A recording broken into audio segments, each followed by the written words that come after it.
أعوذ بالله من الشيطان الرجيم. بسم الله الرحمن الرحيم. الحمد لله رب العالمين الرحمن الرحيم مالك يوم الدين. إياك نعبد وإياك نستعين. اهدنا الصراط المستقيم صراط الذين أنعمت عليهم غير المغضوب عليهم ولا الضالين.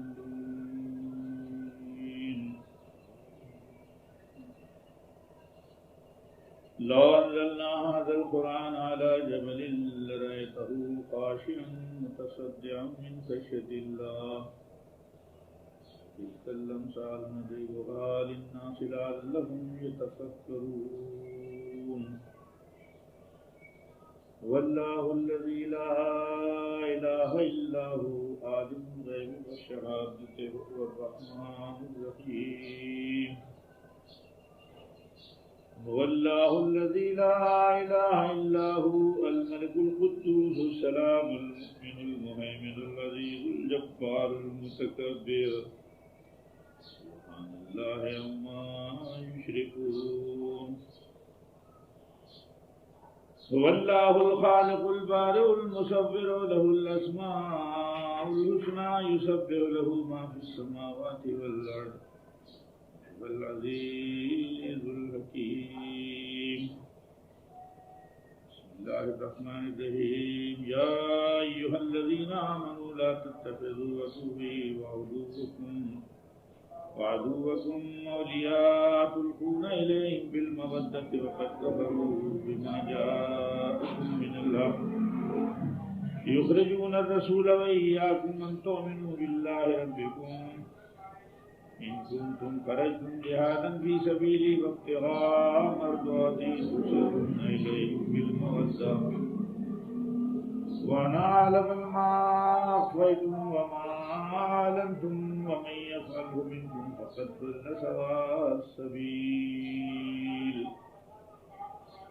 إن يثقفوكم يكونوا لكم أعداء ويبسطوا إليكم أيديهم وألسنتهم بالسوء ودوا لو تكفرون. یہ سورۃ الحشر کا آخری رکوع جو 59ویں سورت ہے اور الممتحنہ جو 60ویں سورت ہے اس کی ابتدائی رکوع کی کچھ آیتیں. پچھلی نشست میں آپ کے سامنے جو مضمون آیا تھا وہ یہ تھا کہ اللہ فرماتا ہے ایمان والو تقویٰ اختیار کرو اللہ کا اور اپنے نفسوں کے لیے جو اچھا عمل ہے وہ پہلے بھجوا اور ڈرو اللہ سے کیونکہ وہ تمہاری ہر بات سے باخبر ہے. اور اس طرح نہ ہو جانا تم جس طرح پچھلی قومیں ہوئیں کہ انہوں نے اللہ کو بلا دیا تو اللہ نے ان کو بلا دیا اور یہی لوگ فاسقوں میں سے جو اصحاب النار ہیں یا دوزخی ہیں وہ ان کے برابر اصحاب الجنہ یعنی جنت والے نہیں ہو سکتے. جنت والے جو ہیں بڑے فائز المرام لوگ ہیں, کامیاب لوگ ہیں. اگر یہ قرآن نازل ہو جاتا کسی پہاڑ پر تو وہ اللہ کے خوف سے دب جاتا, سڑ جاتا, ریزہ ہو جاتا. اور یہ مثالیں ہم اس لیے بیان کرتے ہیں تاکہ لوگ اس پر غور و فکر کریں. اس پر کافی تفصیل سے بات آپ کے سامنے ہو گئی تھی. اب اللہ فرماتا ہے واللہ الذی لا الہ الا هو عالم الغیب والشہادہ هو الرحمن الرحیم. وہی ذات ہے اللہ کی جس کے سوا کوئی معبود نہیں, قابل پرستش نہیں, کوئی ایسی ہستی نہیں جس کی طرف قرض کیا جائے, جس کی طرف محبت کی جائے, جس کا وجود مانا جائے. وہ صرف اللہ کی ذات. الہ کے معنی نبی کریم صلی اللہ علیہ وسلم نے خود یہ فرمائے لا موجود علی اللہ, لا مقصود علی اللہ, لا محبوب علی اللہ, لا مرغوب علی اللہ, لا الہ الا اللہ. یعنی ہر محبوب, مرغوب, مقصود جو چیز ہے وہ اللہ کے سوا کوئی نہیں. لوگ جو رغبت کرتے ہیں، قصد کرتے ہیں یا لپکتے ہیں دوسری چیزوں کی طرف، وہ ان کی نادانی ہے.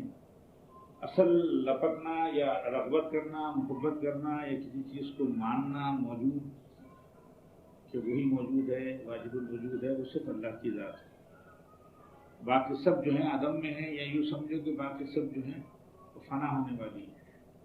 کل من علیہ فان ویبقی وجہ ربک ذو الجلال والاکرام. انسان جو محبتیں کر رہا ہے، قصد کرتا ہے، کسی چیز کی طرف رغبت کرتا ہے، وہ بھی اللہ کے لیے کرتا ہے. آپ بچے سے اس لیے محبت کر رہے ہیں کہ اللہ کا حق کہتا ہے کہ بچے سے محبت کرو.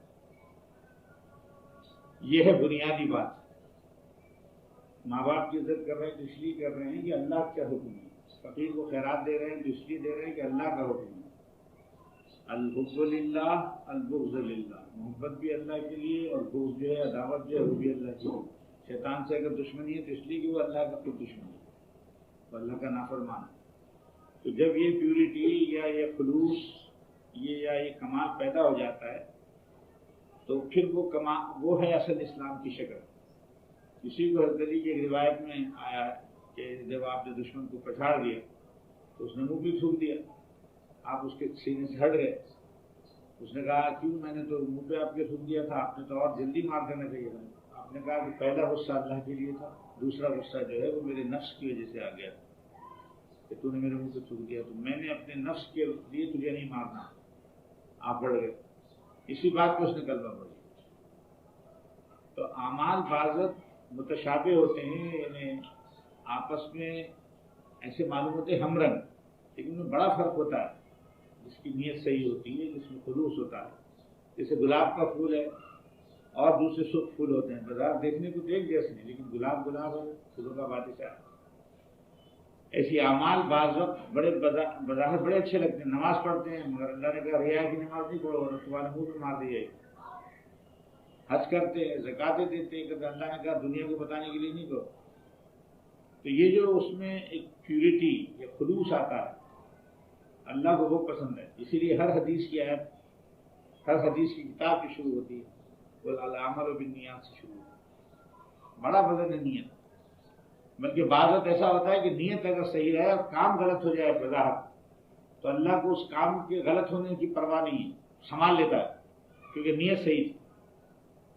آپ دیکھیں کورٹوں میں بڑے بڑے مقدمے چلتے ہیں، قتل کے چلتے ہیں. تو ایک تو وہ ہے کہ اقدام قتل بالعمل، یعنی جان بوجھ کر کسی کو قتل کرنا. ایک ہے کہ قتل کرنے کی نیت نہیں تھی، لگ گئی گولی، کوئی بات ہو گئی تو اس پر کورٹ چھوڑ دیتی ہے. اگر یہ ثابت ہو جائے کہ اس کی نیت مارنے کی نہیں تھی، لگ گئی اتفاق.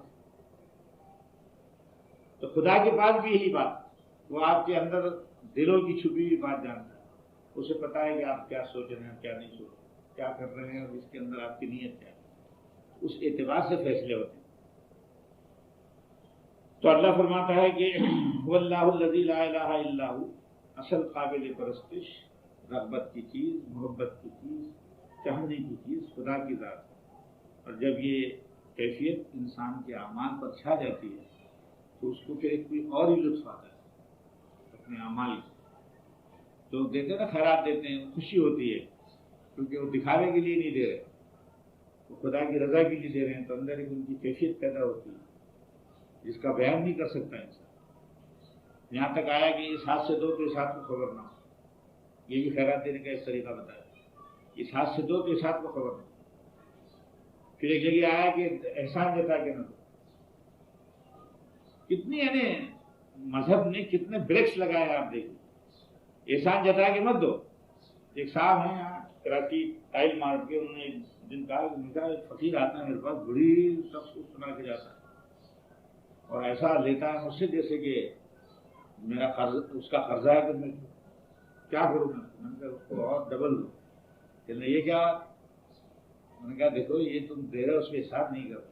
اللہ کا ایک حکم ہے تو تمہیں نکالنا ہے. وہ ذرا وضاحت سختی ایسا کرتا ہے، یعنی آپ کی وہ آپ کو جتلا رہا ہے وہ کہ آپ احسان نہیں کر رہے ہیں، اللہ کا فریضہ ہے، آپ ادا کریں اسے.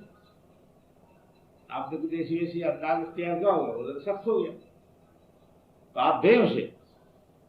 برا نہ مانے اس لیے کہ اللہ کا یہ حکم ہے، آپ کو اس پہ احسان نہیں کر رہا. یہی بات ایک اللہ والا بتائیں نا، اللہ والے سے بڑھ کر کون احسان کرنے والا، لیکن وہ مرا سا بالکل جھکا سا اپنے کندھوں کو جھکا کے چلتا ہے معاشرے میں، حالانکہ سب سے بڑا احسان کرتا ہے.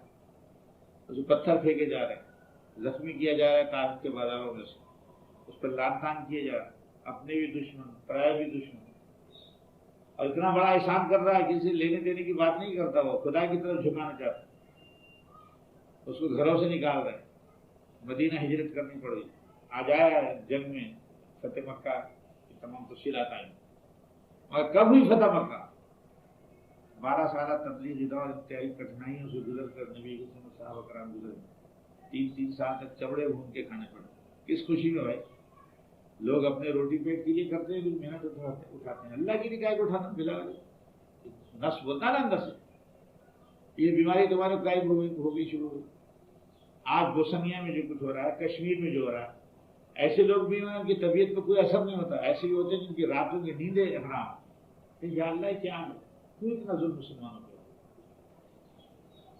احساس ذمہ داری کا، احساس عبادت کا، احساس خدا کی طرف سعادت کا، یہ بعض بندوں میں ایک انتہا درجے کا ہوتا ہے. جیسے کسی شاعر نے کہا ہے نا کہ مبتلا درد کوئی عذر ہوتی ہے آنکھ، اس قدر ہمدرد سارے جسم کی ہوتی ہے آنکھ. ذرا سی کوئی تکلیف ہو تو آنکھوں میں پانی آ جاتا. شاعر نے اس کیفیت کو پیش کیا ہے کہ مبتلا درد کوئی درد عذر ہوتی ہے آنکھ، سب سے پہلے اس کو رونا. تو اللہ والا اس آنکھ کے مقام پہ ہوتا ہے. ہندوؤں کے یہاں مشہور ہے کہ ایشور کی 3 آنکھیں ہوتی ہیں. 2 آنکھیں تو سب کی ہوتی ہیں نا، ایشور کی تیسری آنکھ ہوتی ہے، ایک اور آنکھ ہوتی ہے ایشور. اللہ کو بندوں کا کتنا پیار ہے. انسان سوچتا نہیں، بازت کم من آیت یمرون علیہ ہے، کتنی نشانیاں ایسی وہاں سے گزر جاتا، سوچتا ہے بھائی آخر کیا ضرورت ہے اللہ کو کہ بلی کا خیال رکھے، ایک کتے کا خیال رکھے، ایک درخت کا خیال رکھے. رب العالمین کیا ضرورت پڑی اللہ کو اس کی؟ ہر ایک کی بندوبست کیا ہے، کھانے کا، پینے کا، حفاظت کا، اس کا اس کا. پھر اس میں ایک ارتقائی منزل الگ ہے کہ چھوٹی چیز کو کہا بڑی میں فنا ہو. ایک انسان اپنے بچوں کو پال پال کے تھک جاتا، پھر بھی اس کو رب کا نام دیتے ہیں. عربی لغت میں ماں باپ کو بھی رب بولتے ہیں. کما ربیانی صغیرہ قرآن میں بھی آیا ہے کہ اللہ ابراہیم علیہ السلام دعا کر رہے کہ میرے ماں باپ کو ایسی پسند دینا جیسے چھٹپنے سے انہوں نے ہماری ربوبیت کی ہے. کما ربیانی صغیرہ، تو وہ رب العالمین، یعنی ہم یہاں بیٹھے ہیں تو اس وقت بھی وہ ہماری ربوبیت کے تمام اس کے تانے بانے ہمارے ارد گرد ہیں. فرشتوں کو حکم دیا ہوا ہے ان کو زندہ رکھنا ہے، اس انسانیت ان لوگوں. تو اب جب آپ ڈوبیں گے اس فکر میں کہ خدا کس طرح ربوبیت کر رہا ہے کائنات انسانی کی ہی نہیں پورے رب تمام عالمین کی، تو آپ کو حیرت ہوگی کہ ایسا وجود پھر واللہ الذی لا الہ الا کون ہے قابل پرست، کون ہے قابل یہ محبت جس کی طرف جائے، کون ہے جس کی بات سنیے، جو اتنا اپنے بندے کا خیال رکھتا ہے کہ ماں کے پیٹ میں ہے اور اس کو تو غذا پہنچ رہی ہے، اور وہی غذا پہنچ رہی ہے جو اس کو وہاں ضرورت، جیسی ماں کے پیٹ سے باہر آیا وہ دیتا ہے جو اس کو ضرورت ہے. پھر شفقت اور محبت ایسی ڈال دیتا ہے ماں باپ میں، نہ صرف انسانوں کے، جانداروں کے. دیکھیے آپ جانوروں کے دیکھیں، بلی وہاں نظر آئے گی اس پہ دیوار پر، اور مرغی نے اگر دیکھ لیا بچوں والی مرغی نے تو بچوں کو چھوڑ کے جا کے مار دیا اس کو تھوم. حالانکہ پتا ہے کہ وہ ایک طاقتور چیز ہے، مگر بچوں کی محبت ایسی ڈال دی اس کے دل. اللہ حضرت ہے پوری کائنات کی ربوبیت اور اس کو سنوار کے لے کے چلنے کا ایسا انتظام اللہ نے کیا. اگر بندہ اس پر غور کرے تو اسے پتہ چلے اللہ والوں کی حفاظت کا پھر کیا سامان نہیں کرتا ہو. اس سے قرآن کے متعلق خود فرماتا ہے انا نحن نزلنا الذکر وانا لہ لحافظون. 5 ضمیریں ہیں، ہم نے نازل کیا اس قرآن، ہم اس کی حفاظت میں لگے. لام تاکید کے ساتھ کتنی حفاظت اس کی نہیں ہو رہی. یہ جگہ فرماتا ہے یریدون لیطفئوا نور اللہ بافواہہم، وہ چاہتے ہیں اپنے منہ کی پھوکوں سے اس چراغ کو بجھانے، واللہ متم نورہ ولو کرہ الکافرون ولو کرہ المشرکون، اور اللہ یہ کر رہا ہے کہ ان کی اس پھوکوں کو ایسا ختم کر دے گا اور اس چراغ کو جلائے گا، چاہے کافروں کو کراہیت ہو چاہے مشرکوں کو کراہیت ہو، تو پھر مسلمان کو کیا کرے؟ اس کی حفاظت ہو رہی ہے، آپ کچھ نہ کریں، غیب سے انتظام ہوتا ہے ان تمام حقائق کی حفاظت۔ دیکھیے آج سعودی عرب کروڑوں ڈالر رکھتے ہوئے تیل سونا بنا ہوا ہے، کچھ نہیں کر سکتا موسم یہاں پہ، اب آپ دیکھیں گے اللہ کیا کرتا ہے۔ کیا ہے وہ بترسر آہ مظلومہ کے ہنگامے دعا کردن، مظلوموں کی آہوں سے ڈرو کہ جب وہ دعا کرتے ہیں، بترسر آہ مظلومہ ہنگامے دعا کردن، خدا کی جو تائید ہے کیسی آتی ہے کہ وہ تیر کی طرح نکل کر آتی ہے۔ دوسرا مسئلہ مجھے اس سے یاد نہیں آ رہا کہ جب مظلوم دعا کرتا ہے تو خدا کی تائید تیر کی طرح آتی ہے نکل، اتنا گویا اللہ کو اس کا خیال ہے، اس کا ایک نظام ایسا ہے۔ تو کبھی انسانوں ومانا بظلام للعبید، ہم اپنے بندوں پہ ظالم، جب اللہ خود اپنی ذات کے متعلق کہتا ہے میں اپنے بندے پہ ظالم نہیں ہوں، بندوں پہ دوسروں کو ظالم بننے لگا، کہتے ہیں نا ظالم کی عمر کم ہوتی، وہ یہی بات ٹیٹا دبا دیتا ہے، دیکھیں کچھ دنوں میں کیا بنتا ہے۔ اللہ فرماتا ہے هو اللہ الذی لا الہ الا هو الملک القدوس السلام مومن۔ اب وہ اپنی صفات گنا رہا ہے کہ میں کیوں قابل پرستش ہوں، کیوں میری طرف انسانیت کو آنا ہے، کیونکہ میں الملک القدوس، بادشاہ ہے، ہر چیز کی ملکیت، اقتدار، ہمہ اقتدار ہے، ہر رنگ کا اقتدار اس کے پاس، سارے اقتدار آ کے وہاں جمع ہو۔ علیہ اللہ بأحکم الحاکمین، جیسے اس نے کہا کہ کیا میں حاکموں کا حاکم نہیں؟ دیکھو میں نے نمرودوں کو ختم کرا، شدادوں کو ختم کرا، کسرا قیصر کے پرخ سے میں نے اڑوا دی، میں نے کیا کیا نہیں کیا؟ تو ملک ہے، مقتدر ہے بالکل، اس میں کوئی شریک نہیں، قدوس، پاک، ناپاکی کا تصور ہی نہیں کیا جا سکتا، بلکہ جو اس کے قریب آ جاتا ہے وہ پاک ہو جاتا ہے۔ جیسے پانی ہے، پانی کو کہتے ہیں ملہ ستوے ہندی میں، یعنی وہ میل کو صاف کر دیتا، پانی جو ہے ملہ ستوے اس کی صفت، صاف کر دیتا ہے میل کو۔ تو اللہ اپنی کیفیت بتاتا ہے کہ مطہر ہے، خود سامنے والے کو بھی مطہر بناتا ہے، تو وہ قدوس ہے۔ السلام، سلامتی، مکمل سلامتی ہے، یعنی اس کے قریب جو جائے گا وہ سلامتی میں آ جائے گا۔ کہتے ہیں نا اللہم انت السلام ومنک السلام والیک یرجع السلام، دعا جو مانگتے ہیں، مکمل سلام، سلامتی کا پروردگار، سلامتی اسی کے پاس ہے، وہیں سے سلامتی چلیے، اسی کی طرف رجوع ہوگی۔ انت السلام ومنک السلام، آپ ہی سے آ رہی ہے سلام، والیک یرجع السلام، اور تیرے ہی طرف وہ سلامتی رجوع بھی ہوتی ہے۔ وادخلنا دارک دار السلام، ہم کو اے اللہ سلامتی کے گھر میں داخل، یہ دعا مانگی جاتی ہے۔ تو مکمل سلامتی ہے، اگر انسان کو سلامتی میں آنا ہے تو خدا کی بات مان لے، اسی گود میں آگے بڑھ جائے تو یہ سلامتی ہے، اور اگر اس سے ہٹے گا تو سوائے رنج، کلفت، تباہی، ضرر، پریشانی کہ وہ کچھ نہیں ہو، اور آنا پھر وہیں پڑے گا۔ تو اللہ فرماتا ہے قدوس ہے، سلام ہے، المومن، مومن کے معنی بھی امن رکھنے والے کو مومن کہتے ہیں، ہر طریقے سے وہ امن کے دامن میں آ جاتا ہے۔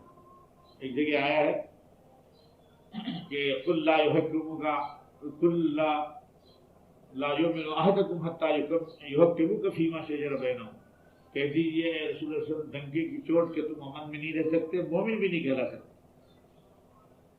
جب تک تم مکمل طور پر اللہ کے رسول کی بات نہ مانو، اسے شاہ فیصل کرا دو، وہ فیصلے کرنے والا ہے۔ حتیٰ يحكمك فيما شجر بينهم، آج دنیا اسی لیے بدامنی کا شکار ہے، اقتصادیات میں دیکھو بدامنی، اسلحہ اتنے بنا رہے ہیں پھر بدامنی، اتنے اسلحہ بن رہے ہیں پھر بدامنی، کیونکہ وہ سسٹم ایسا ہے کہ وہ امن قائم نہیں کر سکتا۔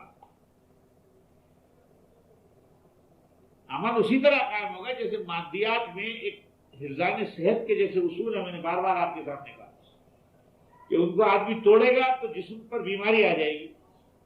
اسی طرح روح کے امن کا سامان جو ہے وہ بھی انہی اصولوں پر ہوگا جو قرآن نے بتائے ہیں، اللہ نے بتائے ہیں. اگر اس سے ہٹیں گے عمل کبھی نہیں مل سکتا. لا بذکر اللہ تطمئن القلوب، اللہ کے ذکر پر اطمینان قلب تو نہیں ہوگا. اور یہی وجہ ہے کہ اللہ والے آرام سے سوتے ہیں، آرام سے اٹھتے ہیں، آرام سے سوتے ہیں، ہنستے کھیلتے رہتے ہیں، کوئی تکلیف نہیں ہوتی. لا خوف علیہم ولا هم يحزنون الا ان اولیاء اللہ لا خوف علیہم ولا هم يحزنون. خدا کی دوستی اور خدا کی سرپرستی میں جو آ جاتا ہے تو نہ اس پر خوف ہوتا ہے. اگر خوف ہے، اگر امن اس کا ضائع جا رہا ہے، وہ حزن ہے، تو پھر وہ اللہ والا نہیں. یہ بھی ہے اس کی آیت کا دوسرے معنی کہ اگر خوف ہے اس پر، اگر حزن کا اظہار کرتا ہے، اس کے معنی اللہ والا نہیں. تو پنجابی میں ایک مثل ہے کہ لطف و کرم بار بار، ظلم و ستم گاہے گاہ، یہ بھی سجن واہ واہ، وہ بھی سجن واہ. جب سجن بنایا ہے تو پھر کیا ہے، نفع نقصان کچھ نہیں ہے. حضرت فرماتے تھے کہ جب مومن نے اپنی جان مال اللہ کو بیچ دیا تو بیچی ہوئی چیز کا جو نقصان یا نفع ہوتا ہے وہ خریدار کے ذمہ ہوتا ہے، بیچنے والے کے ذمہ تھوڑی ہوتا. تو جب مومن نے بیچ دیا تو اس کا نفع نقصان اللہ کا ہوا. اللہ کو درد ہونا چاہیے اس کا، اس کو کیوں ہوگا؟ اسے تو بیچ دیا، چھٹی ہو گئی، اس کی جنت لے لی اس نے. ان اللہ اشتری من المؤمنین انفسهم واموالهم بان لهم الجنہ. درد اس لیے ہو رہا ہے، غم اس لیے ہو رہا ہے کہ بیچا نہیں پورا.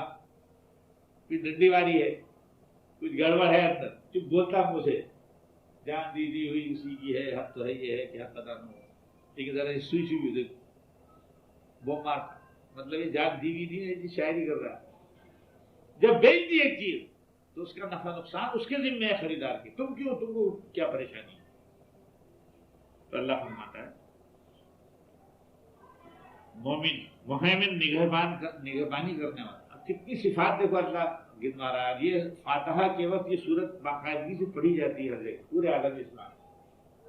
لا یستوی کی جو آیتیں اوپر گزری ہے نا، انہیں کی آخری وہ ہے یہ حصہ. مہیمن نگہبان ہے. اب نگہبانی کی آپ جب وسعتیں دیکھیں گے تو آپ کو حیرت ہوگی، کیا کیا نگہبانی، کیا کیا انداز ہیں، کتنی اس کی فلاسفیز ہیں. کہ محبت جو پیدا کی اس نے، دشمنی جو پیدا کی آ جاتی ہے، رقابت جو آتی ہے، جلد جو دل میں پیدا ہو جاتی ہے، اس سب کی کا ماحصل یہ ہے کہ انسانوں کی حفاظت ہو رہی. تو ہے نا ذوالنون مصری رحمۃ اللہ علیہ کے کہ بچھو سانپ کو مار رہا لیکن حفاظت ایک مومن بندے کی ہو رہی. زیارت سیر کے لیے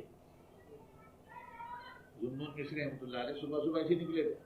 دیکھو ایک کالا بچھو جو ہے بڑی تیزی سے وہ دریا کی طرف جا رہا. دریا کی طرف کیوں جا رہا؟ بہت سے دیکھنے لگے تو وہاں دریا کے کنارے ایک کچھوا ہے، اس طرح کھڑا ہے جیسے کہ کشتی ہو. یہ جا کے سر بیٹھ گئے بچھو، اور وہ جو چلا زوم کر کے تو اس کو دوسرے کنارے کو اتار دیا اس نے بچھو. پھر بچھو ایک طرف جا رہا ہے تو آہستہ گیا. یہ ذرا لپ کے، پانی زیادہ نہیں تھا، آدمی کے لیے پانی نہیں تھا، جانوروں کے لیے زیادہ ہوتا ہے. اس میں بچھو تو پانی میں نہیں جا سکتا.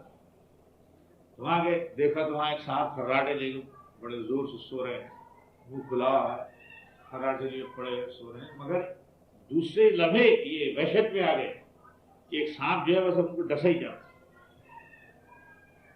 ابھی لمحہ نہیں گزرے گا کہ سانپ ان کو ڈس لے گا ایس پوزیشن. تو بچھو جا کر سانپ کو مار دیتا، سیدھا لپک کے گیا مار. اب ذوالنون مصری رحمۃ اللہ علیہ کا کیا بات نہیں پڑا تمہارا، کیا قصہ ہے. انگریزی میں مسئلہ ہے نا، keep a thief to catch a thief. چور کو پکڑنے کے لیے چور مقرر کرنا چاہیے، کیونکہ جانتا نا سارے اس کے آنکڑے. تو وہ بچھو جانتا ہے سانپ کو کیسے مارنا، تو اللہ نے اس کو مقرر کر دیا. یہ سب فرشتے ہیں، یہ اللہ کے احکامات کو، اللہ کے ارادوں کو، اس کی مشیت کو لے جانے کے لیے یہ سارے وسیلے بن جاتے ہیں. انہوں نے دیکھا اب یہ انتظار میں کہ اٹھے شخص تو میں اس سے بڑے اس سے ملوں گی تو بڑا اللہ والا معلوم ہوتا ہے، اس کی حفاظت کی اللہ نے اتنا انتظام کیا. ایک بچھو وہاں سے آیا، دیکھو وہاں کچھوا تھا اس کو لے کے کنارے پر اس کو صاف کرے، تو یہ آ کے مارتا ہے، یہ بڑا سو رہا ہے، خبر نہیں، تھوڑی دیر وگڑائے وگڑائے لے کے اٹھے اندر، جیسے دیکھا یہ معروف آدمی تھے، یہ جنوں مصری رحمۃ اللہ علیہ اسکرین کے آدمی، اور وہ ایسا نامعلوم آدمی تھا، تو اس کو جانتا نہیں تھا، لیکن وہ ایسے نہیں جانتا، ایک دم ہڑبڑا کے اٹھا ملنے، تم تو بہت بڑے آدمی ہیں، اللہ کے پاس تمہارا بڑا مقام ہے، میں نے یہ سب تماشا دیکھا ہے، مرا ہوا پڑا تھا سامنے، تو یہ رونے لگا، رونے لگا تو مجھ سے بڑھ کر تو وہ گناہگار ہی اس زمانے میں نہیں ہوگا، مگر آپ جو بات کہتے ہیں وہ بھی صحیح، آج سے میں نے کام پکڑا، کوئی گناہ نہیں کرتا، یہ واقعہ ہے۔ کہنے کا دراصل مطلب یہ بات وہی آ رہی تھی کہ محمد وہ محافظ ہے، وہ حفاظت کر رہا ہے ہر بندے کی ہر شے۔ اگر آپ جائیں جغرافیہ کے انداز میں چلے جائیں، سائنس کے انداز میں چلے جائیں، کسی اعتبار سے کسی علم کے سہارے آپ نکل جائیں تو آپ کو معلوم ہوگا کہ حقائق کی حفاظت ہو رہی ہے، حقائق کی حفاظت ہو رہی ہے۔ یہی وجہ ہے کہ آج آپ دیکھ رہے ہیں کہ دنیا چل رہی ہے۔ موت اور حیات کو لے لیجیے آپ، موت کا ریشو جو ہے وہ کم ہے، حیات کا زیادہ ہے، ہر شے کا، اسی لیے زندگی نظر آ رہی ہے۔ اگر موت کا ریشو بڑھ جائے، حیات کا کم ہو جائے تو پوری دنیا ٹھنڈی ہو جائے، ختم ہو جائے، لیکن آپ دیکھیں کبھی ایسا نہیں ہوتا، حیات کا ریشو زیادہ ہے، ہمیشہ دنیا چہلتی پھیلتی کھیلتی کودتی نظر آئے، جانوروں سے لے کر انسانوں سے لے کر پوری، یعنی جمادات، نباتات، حیوانات، سب کے سب پیداوار زیادہ ہے۔ وہی تو بول رہے ہیں، ان کو مرداروں کو یہ فکر ہے کہ کھائیں گے کہاں سے، جیے گے کہاں سے، منصوبہ بندی کرو، فلانا کرو۔ حالانکہ روز کے مشاہدات، مارک بھی وہی رہا ہے، زندہ بھی وہی کر رہا ہے، دے بھی وہ رہا ہے، ابھی اپنی ٹکٹ دم لڑاتے ہیں۔ جس دنیا کے ذہین انسانوں کی گدھے بنے کا یہ عالم کہ $50,000 فی سیکنڈ ملٹری پروڈکشن ہو رہا، اس کو کیا حق ہے کہنے کا کھانے کو نہیں ملتا؟ جو $50,000 فی سیکنڈ کا صرف اسلحہ تیار کرتی ہے، اور اس کے باوجود لاکھوں ایکڑ زمین دنیا میں پڑی ہوئی ہے بیکار۔ اب یہ آئی ہے نواز شریف صاحب کا اخذ کے صرف پاکستان کے پٹے میں زمین جو ہے حاریوں کو دے۔ ارے گدھو، تم کو نہیں معلوم تھا قرآن کیا کیا؟ قرآن نے اور اللہ کے رسول نے کیا بات کہی؟ حضور نے فرمایا زمین اس کی ہے جو کاشت کرتا ہے اسے، آگ، پانی، ہوا، مٹی، نبی صلی اللہ علیہ وسلم نے فرمایا اس پر کسی کا قبضہ نہیں ہے۔ یہ جو 4 عناصر ہیں، آگ، پانی، ہوا، مٹی، اس پر کسی کا قبضہ نہیں ہے۔ جو بظاہر قابل نظر آ رہا ہے، چاہے حکومت کی شکل میں ہو، فرد کی شکل میں ہو، وہ فیض عام کے لیے ہے۔ ایک جاگیردار یا وڈیرا اگر یہ کہتا ہے کہ میرے پاس اتنے ایکڑ زمین ہے تو اس کی نہیں ہے، وہ صرف اس لیے اس کو اجازت ہے کہ اس کے پاس پیسہ ہے، وہ اس میں لگائے گا کہے گا تو وہ اس میں اپنا لے لے، لیکن اس وقت تک وہ اس کا مالک ہے جب تک کہ وہ اس کو بہہ رہا ہے، جب تک اس سے فیض جاری ہے۔ اگر وہ خالی چھوڑ دے گا تو اس کی نہیں ہے، پھر وہ ساری کی ہے جو کر رہا ہے، اس کو حکومت پیسے دے تاکہ وہ بیج ڈالے، وہ اس کے انتظامات کرے، اور پھر فصل اگا کر مارکیٹ میں لے گا۔ اسی طرح پانی کہاں ہے، اسی طرح ہوا کہاں ہے، کسی کا قبضہ نہیں ہے، خدا کی چیز ہے، خدا للہیت کے لیے ہے، بدماشی کی نہیں۔ اسی لیے ہندوؤں کے یہاں ایک شلوک ہے کہ ایک سادھو کو حق ہے کہ وہ پوری دنیا کو مار دے نیکی کے لیے، ایک سادھو کو حق ہے کہ پوری دنیا کو نیکی کام کرنے کے لیے مار دے، ختم کر دے، کوئی ضرورت نہیں ہے، کیا ضرورت ہے ان لوگوں کے زندہ رہنے کی مردہ میں؟ مگر خدا کا نظام ایسا ہے کہ وہ اللہ والوں کو تکالیف سے گزار کے پوری آزمائش دیتے ہوئے معاشرے کو پھر ایک انقلاب برپا کرتا ہے۔ جبری تعلیم دیتے ہیں موجودہ حکومت، جبری تعلیم کیا سینس ہے بھائی اس کا؟ اب امریکہ صاحب بنے ہوئے ہیں سپر پاور، جہاں دل میں اٹھا کے فوجی اتار دیتے ہیں، کرائے کے فوجی استعمال کے لیے، ان کے لیے سب جائز ہے، اسلام کے لیے، مسلمان کے لیے۔ کویت کی محبت میں آئے تو صدام حسین کے خلاف پورے تمام کے تمام وہاں سے در کر کے آ گئے، اور وہیں بغل میں اتنا کچھ تو ہونا، ابھی قرارداد ہی پاس ہو رہی، بھوسے کی طرح اڑ جائیں گے، اس سے زیادہ تکلیفوں میں آ جائیں گے یہ لوگ دنیا پر یہ رات۔ مگر اب یہ ہے کہ صبر کی بات، عام معاشرے میں کسی کے پاس کیا ہے؟ محمد بن قاسم کا ابھی پچھلے دنوں انہوں نے دن منایا ہے 2 دن پہلے، وہ اللہ کا بندہ وہاں سے آ گیا، پھر اس خیال سے کہ سندھ میں مسلمانوں پر کچھ ظلم ہوا، ان کو شرم نہیں آتی ہے، یہ جلسے کرتے ہیں، یہ تقریریں کرتے ہیں۔ محمد بن قاسم وقت کا ایک مقتدر، ایک چھوٹا سا سپہ سالار تھا، کچھ بھی نہیں تھا۔ ارے تم تو اتنے بڑے بڑے جغاتری بیٹھے ہو نا، پورے ہول سول مالک خیار سفید کے، تم میں ایک ذرا سا وہ بھی نہیں پیدا ہوتا کہ تم حساب کتاب دو۔ چلو حساب کتاب مت دو، تعلقات توڑو، ذرا سا ڈراؤ، ذرا آنکھیں تو دکھاؤ، یہ بھی نہیں ہوتا۔ بات حضرت عمر کے متعلق آتا ہے کہ پتھر کے ڈھیلے پر سر رکھ کے سو جایا کرتے تھے امیر المومنین، ان کو شرم نہیں آتی۔ پرائم منسٹر ہاؤس کی پرسوں لسٹ آئی ہے، کروڑوں روپے خرچ کر کے بنانا، پریزیڈنٹ ہاؤس اس سے پڑتا، ہگنے مودنے کے لیے ان کو جناب ہوائی جہاز بنا، سی بات، اتنی فیسلٹیز، قومی اسمبلی، صوبائی اسمبلی، گزرا، ایک پرے کے پرے خاندانوں کو لے کے جا رہے ہیں، پاگل بھی ہے تو ان کو لے جا رہے ہیں اپنے ساتھ، کیونکہ رشتے دار ہیں ہمارے باپ کا اسلام ہے، باپ کی آگے رکھے کیا ہے، وقتیہ طور پہ ڈھیل ہوتی ہے اللہ کی، تو یہاں اللہ فرماتا ہے یہ سب کے باوجود میں محمد ہوں، میں حفاظت ان حقائق کی کر رہا ہوں۔ دیکھو عجیب بات یہ ہے، حقائق کی حفاظت